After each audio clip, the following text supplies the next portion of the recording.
2002, when I was 17, on my second year of babysitting, I was watching a 4-year-old girl. And I used to entertain her with these little skits with the one and only Miss Krabs. This is actually my niece's Krabs, but not the actual card I used to use. But the same thing. And I used to speak with her through this, but made a mistake, and I'll demonstrate. First thing I go is, "Hi, my name is Miss Krabs. What's your name?" And then she would answer, say her name. But then I'd put a puppet on her knee. And then I was fooling around with her this time, and then the first thing I'd be like is, "Oops, I did a poopy on your leg." And then the little girl screeched. I was like, "Why are you crying?" And she said, "Because now my pants is dirty."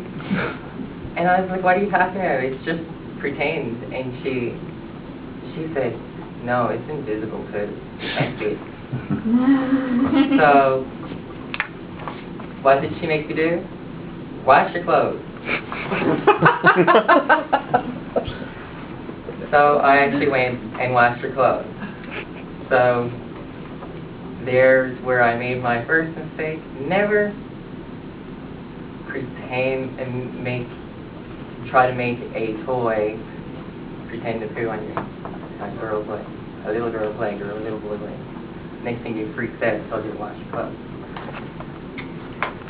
And later on that day, I would go to the bathroom, I used it, and I let the toilet seat up. First thing, the little girl does not check. And I should have spotted it.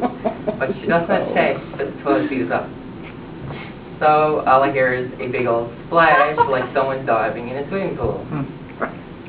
And all I heard was some screeching again, and I goes in and sees her in the toilet. So I call her up and wash her up. So I found out never to leave a toilet seat up while babysitting a little 4-year-old girl. 3 months later, I was babysitting this little boy, and I left some things there on his nightstand, and before he went to sleep, and I left his lamp on. I could see with creepy shadows on the wall, and the boy would not enter his room. And I said, "Why won't you enter your room? You gotta go to bed. It's 8:30 and you're only 5 years old." And then he said, "There's evil creatures in my room." I was like, "Why do you think that?" Because there's creepy shadows on my wall. And when I look at the wall, it looks like a oversized alligator going like this. And then when I was checking around, it's really just a little toy alligator left on his nightstand. And it's an actual wind-up thing, and it goes like this by itself. So what it looks like a demonic alligator trying to come and find its victim and gobble the person up, which is in the bull's eye. So what I learned there is is not to leave things around causing shadows, because it causes kids to be paranoid. And Steve is a very hard kid. As soon as I solved the problem, he still would not go to bed. The first thing he would say is try to get my attention. "There's something else in my room." I said, "What's that?" He goes, "Underneath the bed." I was like, "Why do you think there's something underneath the bed?" "I hear the noises.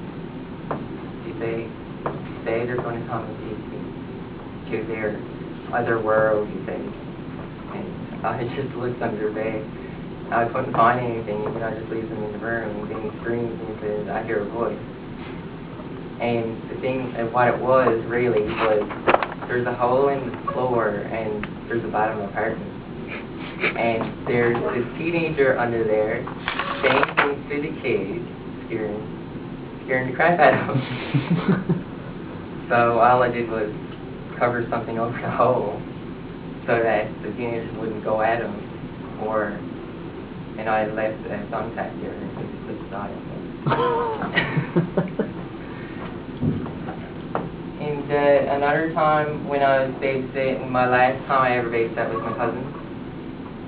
They're the most demonic children I have ever dealt with.